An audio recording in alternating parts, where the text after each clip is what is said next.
በዓለም ላይ ትልቋ ደሴት የምትባለው ግሪንላንድ የሚቀጥለው መሪዋን ለመሰየም አጠቃላይ የፓርላማ ምርጫ ያደረገች መሆኑ ተሰምቷል። ምርጫው ግሪንላንድን በዓለም አቀፉ ማህበረሰብ ያላትን ተቀባይነት ከፍ ለማድረግ ትልቅ እርምጃ ነውም እየተባለ ይገኛል። በግሪንላንድ ምርጫ 6 ፓርቲዎች እየተወዳደሩ እንደሚገኙም ተዘግቧል። የአሜሪካው ፕሬዝዳንት ዶናልድ ትራምፕ ደሴቲቱ የአሜሪካ ነች ማለታቸውንም ቀጥለዋል። በፈረንጆቹ 2019 የአሜሪካው ፕሬዝዳንት ዶናልድ ትራምፕ በመጀመሪያ የስልጣን ዘመናቸው ግሪንላንድን አሜሪካ አንድ አካል ለማድረግ ፍላጎት እንዳላት መናገራቸው ይታወሳል። ዳግም ወደ ነጩ ቤተ መንግስት ከተመለሱ በኋላ የቀድሞ ሀሳባቸውን ሳይለውጡ ደሴቷን በኢኮኖሚ አሊያም ወታደራዊ ኃይልን ተጠቅመው መቆጣጠር ከእቅዳቸው ውጪ እንደማያደርጉ አሳውቀዋል። የዴንማርክና የአውሮፓ ባለስልጣናት በበኩላቸው ግሪንላንድ ለሽያጭ አትቀርብም፣ የግዛት አንድነቷንም መጠበቅ አለባት ሲሉ ምላሽ መስጠታቸው ይታወሳል። አሁን ላይ በግሪንላንድ ፓርላማ የሚገኙ 5 ፓርቲዎች ግሪንላንድ ከአሜሪካ ጋር እንድትሆን የማይፈልጉ ናቸውም ተብሏል።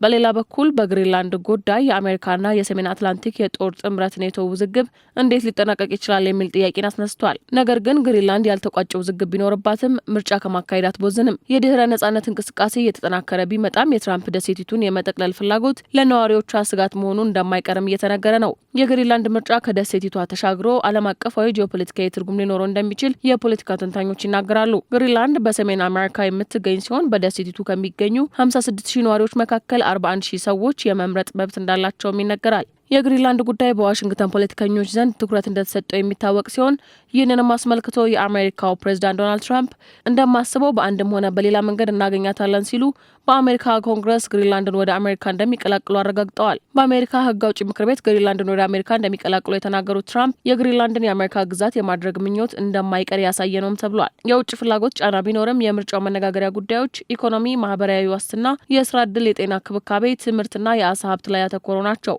ነጻነት፣ ዴንማርክና አሜሪካ መደበኛ ጉዳዮች ተደርገው የታዩ የግሪንላንድ የምርጫ ትኩረቶችም ሆነዋል። ምርጫ መደረጉ ጫና የበዛበት ቢሆንም ዓለም የግሪንላንድን ፖለቲካ እንደ ዋዛ እየተመለከተው ነውም ተብሏል። የግሪንላንድ ጠቅላይ ሚኒስትር ሙት ኤጌ ግሪንላንድ አትሸጥም ሲሉ ለአሜሪካው ፕሬዝዳንት ዶናልድ ትራምፕ ምላሽ ሰጥተዋል። ጠቅላይ ሚኒስትሩ ግሪንላንድ የእኛ ናት፣ በፍጹም አትሸጥም ማለታቸውም ተዘግቧል።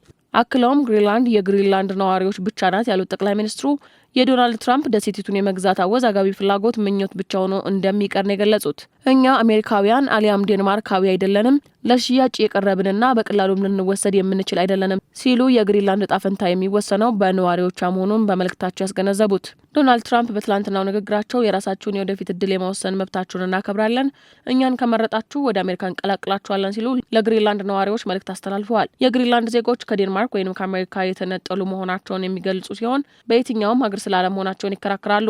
የአሁኑ ምርጫ ነጻ ሀገርነትን በያዘ መንፈስ መደረጉ በቀጣይ የሚፈጥረው ጫና መኖሩ እንደማይቀርም የፖለቲካ ተንታኞች እየተናገሩ ነው።